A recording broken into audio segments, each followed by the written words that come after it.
Kamusta mga ka-aspire? Isa ka din ba sa mga nahihirapan sa pagpiprint ng Civil Service Personal Data Sheet Revised 2017? Ilang rim na ba ng bond paper na sayang mo dito? Idagdag mo pa yung ink ng printer mo. Hindi bale kaya ginawa ko ang video na ito para i-guide ka at sumakses na sa pagpiprint ng PDS mo. So bago nga pala ang lahat, siguraduhin mo muna na Revised 2017 and version ng PDS na meron ka at sunod ay dapat handa na din ang long size bond paper mo. Tama, sa long size bond paper mo ito dapat i-print. At tandaan, hindi ito back to back. Dapat ay 4 na pahina at printing nito. Dito nga pala ay bibigyan ko kayo ng 2 paraan paano magawa ito ng tama. So tara, proceed tayo sa procedure paano mag-print nito. Method number 1. Open natin yung file sa Excel.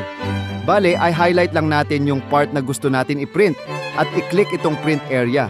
Then, siguraduhin natin na yung layout is naka-customized at iset mo ng 8.5 sa 13. Tapos, ilagay nyo lang dyan sa page na isa hanggang isa at i-print.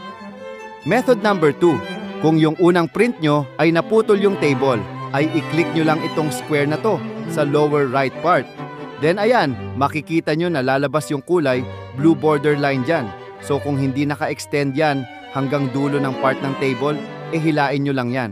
Then, set print area ulit, page 1 to 1 at iPrint. So yun, sana sumakses ka na dyan. Ka-aspire!